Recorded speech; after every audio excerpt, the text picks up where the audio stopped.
तो इस मूवी की शुरुआत होती है और हमें नजर आता है क्लिंट बार्टन यानी हॉकाय, जो कि एवेंजर्स का एक इम्पोर्टेंट मेंबर है। क्लिंट ने कुछ साल पहले एक कानून तोड़ा था जिसकी वजह से उसे हाउस अरेस्ट की सजा मिली थी और क्लिंट को उसके घर पे ही कैद कर दिया गया था। इसीलिए इन्फिनिटी वॉर में हॉकाय बाकी हीरोज की हेल्प नहीं कर पाया था। इधर क्लिंट अपनी फैमिली के साथ था और उधर थैनोस और एवेंजर्स की लड़ाई चालू थी। और जब थैनोस ने सारे इन्फिनिटी स्टोन्स का यूज करके चुटकी बजाई, तब यूनिवर्स की आधी पॉपुलेशन के साथ क्लिंट बार्टन की पूरी फैमिली भी धूल बन गई। पहले तो क्लिंट को ये समझ में ही नहीं आया कि उसकी फैमिली कहाँ गायब हो गई, लेकिन जब उसे सब पता चला तब क्लिंट गुस्से के मारे पागल हो गया और उसने ये कसम खा ली कि अब वो दुनिया के सारे बुरे लोगों को मार देगा, क्योंकि उसे ये लग रहा था कि बहुत से बेकसूर लोग बिना वजह ही धूल बनकर गायब हो गए, जबकि मरना तो बुरे लोगों को चाहिए था। इसीलिए क्लिंट बार्टन अपनी हॉकाय वाली पहचान छोड़कर एक नकाबपोश खूनी यानी रोनिन बन गया और वो अलग अलग देशों में जाकर वहाँ के बुरे लोगों को मारने लगा। इसके बाद हमें दिखता है स्पेस का सीन। टोनी स्टार्क और नेबुला, जो कि टाइटन पर जिंदा बच गए थे, वो दोनों एक स्पेसशिप से अर्थ पर लौट रहे थे। टाइटन की लड़ाई के दौरान वो स्पेसशिप खराब हो गया था, इसी वजह से वो काफी धीरे चल रहा था। इसीलिए टोनी और नेबुला 22 दिनों से स्पेस में थे। उनका खाना पानी खत्म हो चुका था और ऑक्सीजन भी खत्म होने वाला था। टोनी पूरी तरह हिम्मत हार के मौत के इंतजार में सो गया। मगर कुछ देर बाद उनके स्पेसशिप के सामने कैरल डेनवर्स यानी कैप्टन मार्वल आती है। कैप्टन मार्वल एक बहुत पावरफुल सुपर हीरो है। वो 1995 में अर्थ छोड़कर एक मिशन पर चली गई थी, पर जब 2018 में सब लोग धूल बनकर गायब होने लगे, तब निक फ्यूरी ने कैरल को एक इमरजेंसी सिग्नल भेज दिया था।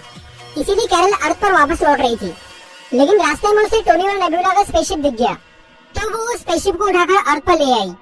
अर्थ पे आने के बाद कैप्टन मार्वल को थैनोस के बारे में सब कुछ पता चला और फिर कैरल ने सभी हीरोज को ये आइडिया दिया कि उन्हें इन्फिनिटी स्टोन्स जमा करके उनका इस्तेमाल करना चाहिए, ताकि यूनिवर्स की आधी पॉपुलेशन वापस जिंदा हो जाए। और तभी सबको ये पता चलता है कि थैनोस ने 2 दिन पहले ही इन्फिनिटी स्टोन्स का यूज किया है।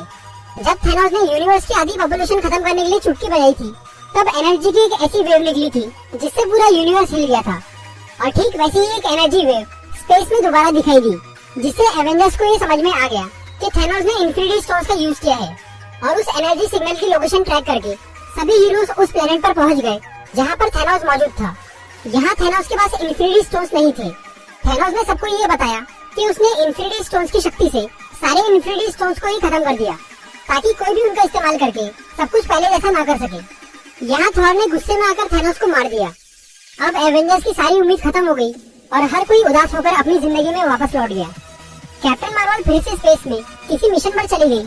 थॉर ने अपने पुराने लोगों को जमा करके नॉर्वे में एक नया एसगार्ड बसा लिया। थैनोस से हारने की वजह से थॉर काफी बदल गया। उसे नशे की लत लग गई और वो बहुत मोटा और कमजोर हो गया। ब्रूस बैनर, जो कि गुस्से में हरा होकर हल्क बन जाता था, उसने 1.5 साल तक खुद के ऊपर कुछ एक्सपेरिमेंट्स किए और हल्क की ताकत और अपने दिमाग को एक करके वो बन गया प्रोफेसर हल्क। कैप्टन अमेरिका ने एक सपोर्ट ग्रुप शुरू किया, जिसमें वो दुनिया के बचे हुए लोगों को ये समझाने का काम कर रहे थे कि जो हो गया उसे भूलकर आगे बढ़ो। टोनी स्टार्क अपनी बीवी और बच्ची के साथ सेटल हो गया। इसी तरह से पूरे 5 साल बीत गए और फिर सैन फ्रांसिस्को में एक अजीब सी घटना हुई। स्कॉट लैंग यानी एंटमैन, जो कि 5 साल पहले क्वांटम रेल्म नाम के एक डायमेंशन में गया था, वो अचानक वहाँ से बाहर आ गया। Antman in the Wasp movie में क्वांटम रेल्म के बारे में डिटेल में बताया गया है। क्वांटम रेल्म यानी सब एटॉमिक लेवल एक ऐसी जगह है जहाँ के नियम हमारी दुनिया से बिल्कुल अलग है। वहाँ पर टाइम भी बिल्कुल अलग तरह से चलता है। Antman in the Wasp movie के एंड में एंटमैन एक एक्सपेरिमेंट के लिए क्वांटम रेल्म के अंदर गया था, लेकिन इससे पहले कि वो बाहर आता, उसके सभी दोस्त थैनोस की चुटकी से धूल बन गए और स्कॉट अंदर ही फंसा रह गया। और अब 2023 में एक चूहे ने गलती से वो मशीन ऑन कर दी, जिससे स्कॉट बाहर आ गया। और वहाँ से निकलने के बाद स्कॉट को ये पता चला कि दुनिया की आधी पॉपुलेशन खत्म हो गई है। लेकिन कमाल की बात तो ये थी कि स्कॉट 5 साल तक क्वांटम रेल्म के अंदर था, पर उसे ऐसा महसूस हुआ कि वो सिर्फ 5 घंटे से ही वहाँ था। फिर स्कॉट तुरंत ही अपने पुराने दोस्तों यानी एवेंजर्स के पास पहुंचा और उसने सबको ये बताया कि उसके साथ क्या हुआ है। स्कॉट ने कैप्टन अमेरिका को ये आइडिया दिया कि अगर वो क्वांटम रेल्म को अच्छे से समझ ले तो वो उसे एक टाइम मशीन की तरह यूज कर सकते हैं और सब कुछ पहले जैसा कर सकते हैं। और इसी आइडिया के साथ कैप्टन, ब्लैक विडो और एंटमैन टोनी स्टार्क के घर पहुंचते हैं, क्योंकि टोनी ही ये काम कर सकता था।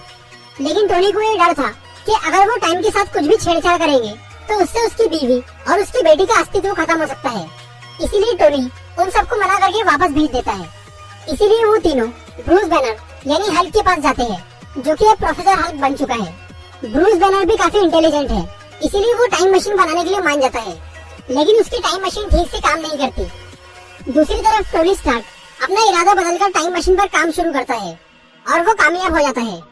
फिर टोनी कैप्टन से मिलकर उनकी पुरानी शील्ड वापस कर देता है, जो कि उसने कैप्टन से झगड़ा होने की वजह से ले ली थी। नताशा क्लिंट को ढूंढते हुए टोक्यो पहुंचती है और वो क्लिंट को समझाकर वापस ले आती है। हल्क और रॉकेट थॉर को वापस लाते हैं।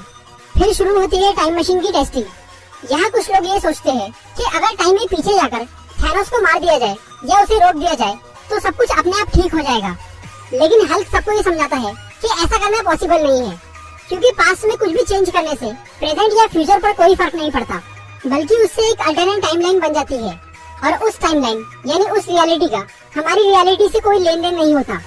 इसीलिए सब ये फैसला करते हैं कि वो पास्ट में जाकर सारे इन्फिनिटी स्टोन्स जमा करेंगे और उन्हें अपने टाइम में लाकर उनका इस्तेमाल करेंगे।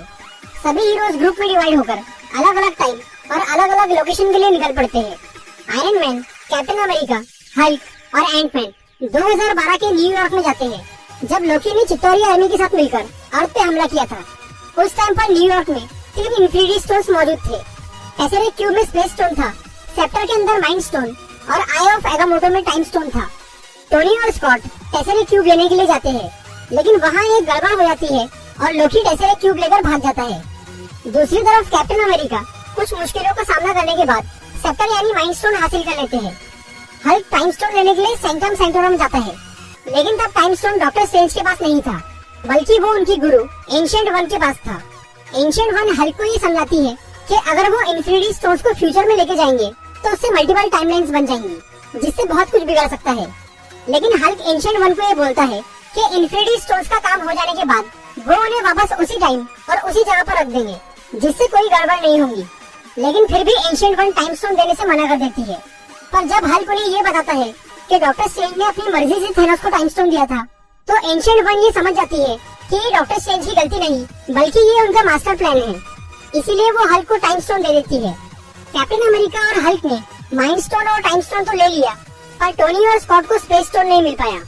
इसीलिए आयरन मैन और कैप्टन 1970 में जाते हैं, जहां टोनी अपने पिता से मिलता है और टेसेरे क्यूब हासिल कर लेता है। इसके साथ ही कैप्टन वहां से एक्स्ट्रा पिम पार्टिकल्स ले लेते हैं, जो कि टाइम ट्रेवल के लिए जरूरी है और उनके पास उसकी कमी थी। थॉर और रॉकेट 2013 के एसगार्ड में जाते हैं रियलिटी स्टोन लेने के लिए। उस वक्त ईथर यानी रियलिटी स्टोन थॉर की गर्लफ्रेंड जेन फॉस्टर की बॉडी में था और जेन एसगार्ड में थी। यहाँ थॉर अपनी माँ से मिलता है और रॉकेट जेन की बॉडी से ईथर निकाल लेता है। थॉर यहाँ से वापस लौटने से पहले अपना पुराना हथियार म्यूनिर अपने पास रख लेता है, ताकि अगर कोई मुसीबत आए तो वो आसानी से उसका सामना कर सके। हॉकाई और ब्लैक विडो 2014 में वॉर्मर प्लैनेट पर जाते हैं सोल स्टोन लेने के लिए। सोल स्टोन हासिल करने के लिए उसकी कुर्बानी देना जरूरी है, जिससे आप बहुत प्यार करते हैं। क्लिंट और नताशा दोनों बहुत अच्छे दोस्त थे। वो दोनों जानते थे कि अगर उनमें से कोई ये कुर्बानी देगा तो दूसरे को सोल स्टोन मिल जाएगा, इसीलिए वो दोनों ही अपनी जान देने के लिए तैयार हो जाते हैं। लेकिन आखिर में ब्लैक विडो अपनी कुर्बानी देती है और हॉकाई को सोल स्टोन मिल जाता है। नेबुला और रोडी 2014 में मोराक प्लेनेट पर जाते हैं पावर स्टोन लेने के लिए। यहाँ पर वो पीटर क्विल यानी स्टार लॉर्ड को बेहोश करके उससे पहले पावर स्टोन ले लेते हैं। रोडी पावर स्टोन लेकर लौट जाता है, लेकिन जब नेबुला वापस लौटने की कोशिश करती है तब एक प्रॉब्लम आ जाती है। नेबुला एक ह्यूमनॉइड है, उसकी बॉडी और उसका दिमाग मशीन से बना है, इसीलिए फ्यूचर की नेबुला और पास्ट की नेबुला का दिमाग किसी तरह से आपस में कनेक्ट हो जाता है और 2014 का थैनोस फ्यूचर वाली नेबुला की मेमोरी स्कैन करके अपना भविष्य जान लेता है और वो नेबुला को पकड़कर उसका टाइम ट्रेवल वाला डिवाइस छीन लेता है।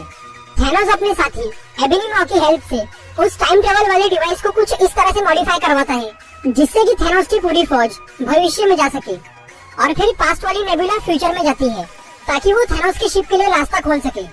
इसी दौरान सभी हीरोज सारे इन्फिनिटी स्टोन्स को एक नए गाउंटलेट में फिट करते हैं, जिसे आयरन मैन ने बनाया था। हल्क उस गाउंटलेट को पहनने का फैसला करता है, क्योंकि उसके रेडिएशन को सिर्फ हल्क ही बर्दाश्त कर सकता था, और वो जैसे ही गाउंटलेट पहनता है उसकी हालत खराब होने लगती है। थैनोस बहुत ज्यादा पावरफुल था, इसीलिए वो 6 इन्फिनिटी स्टोन्स की ताकत को संभाल पाया था। लेकिन हल्क थैनोस जितना पावरफुल नहीं है, इसीलिए उसका बुरा हाल हो गया। पर ऐसी हालत में भी उसने चुटकी बजाई और सभी धूल बने हुए लोगों को वापस जिंदा कर दिया। यूनिवर्स की आधी पॉपुलेशन वापस आ गई और सबकी एज अभी भी उतनी ही थी जितनी की 5 साल पहले थी। हल्क बुरी तरह घायल हो चुका था और इससे पहले कि वो समझ पाता तब तक थैनोस और उसकी आर्मी वहाँ पहुँच चुकी थी और उन्होंने तुरंत ही एवेंजर्स के हेडक्वार्टर पे हमला करके उसे बर्बाद कर दिया। अब थैनोस बहुत गुस्से में आ चुका था और उसने ये फैसला कर लिया कि वो इन्फिनिटी स्टोन से पूरे यूनिवर्स को ही खत्म कर देगा और एक नया यूनिवर्स बनाएगा जहाँ के लोग उसकी पूजा करेंगे। फिर शुरू होती है एक जोरदार लड़ाई। दूसरी तरफ 2014 की गमोरा फ्यूचर की नेबुला का साथ देती है और पास्ट वाली नेबुला मारी जाती है। थैनोस और उसकी आर्मी के सामने सारे हीरोज कमजोर पड़ जाते हैं और फिर उन हीरोज की एंट्री होती है जो कि 5 साल पहले धूल बन गए थे। हल्क की चुटकी बजाने से वो सब जिंदा हो चुके थे। डॉक्टर स्ट्रेंज ने बहुत पहले ही फ्यूचर देख लिया था, इसीलिए वो जानते थे कि आखिरी जंग कहाँ होने वाली है। इसीलिए वो वकांडा की सेना, दुनिया के सारे जादूगर, एसगार्डियंस और सारे हीरोज को लेकर उस जगह पर पहुंच गए और फिर कैप्टन मार्वल भी लड़ाई में साथ देने के लिए वहां आती है। यहाँ पर थैनोस उस नए गॉबलेट को हासिल करना चाह रहा था और सभी हीरोज उसे रोकने में लगे हुए थे, लेकिन फिर थैनोस को वो गॉबलेट मिल ही गया और तब डॉक्टर स्ट्रेंज ने आयरन मैन को एक इशारा किया जिससे टोनी को ये समझ में आ गया कि यही वो इकलौता मौका है जिसमें थैनोस हारेगा। फिर आयरन मैन ने थैनोस से सारे इन्फिनिटी स्टोन्स छीन लिए और उसने अपने आर्मर से एक नया गॉबलेट बनाकर उसमें सारे इन्फिनिटी स्टोन्स लगा दिए और चुटकी बजा दी, जिससे थैनोस और उसकी आर्मी धूल बनकर गायब हो गए। लेकिन चुटकी बजाने से आयरन मैन भी बुरी तरह घायल हो गया और वो मर गया। फिर टोनी स्टार्क का फ्यूनरल होता है जिसमें बहुत सारे लोग आते हैं। इसके बाद थॉर वेलकरी को एसगार्ड की जिम्मेदारी सौंपकर गार्डियंस के साथ स्पेस में चला जाता है। एवेंजर्स ने ये डिसाइड किया था कि इन्फिनिटी स्टोन्स का काम हो जाने के बाद वो उन्हें वापस उसी टाइम और उसी जगह पर रख देंगे जहाँ से उन्हें लिया था। इसीलिए कैप्टन अमेरिका सभी इन्फिनिटी स्टोन्स और थॉर के हथौड़े म्यूनिर को लेकर पास्ट में चले जाते हैं, पर वो वापस नहीं लौटते। वर्ल्ड वॉर 2 के टाइम पर कैप्टन अमेरिका बर्फ में जम गए थे और वो 70 साल बाद होश में आए थे। कैप्टन अपने जमाने में पूरी तरह जी नहीं पाए थे, इसीलिए अब उन्होंने टाइम मशीन का यूज करके पास्ट में रुकने का फैसला कर लिया। कैप्टन ने जब सभी इन्फिनिटी स्टोन्स और म्यूनिर को सही जगह पर रख दिया तब वो 1945 में गए और उन्होंने अपनी गर्लफ्रेंड पैगी कार्टर से शादी कर ली और अपनी पूरी जिंदगी उसके साथ बिताई। लेकिन ये सब एक दूसरी टाइमलाइन यानी दूसरी यूनिवर्स में हुआ और इससे मेन यूनिवर्स पे कोई फर्क नहीं पड़ा। फिर जब कैप्टन बूढ़े हो गए तब वो वापस मेन टाइमलाइन में आए और उन्होंने अपनी दोस्त सैम विल्सन को एक नई शील्ड दी।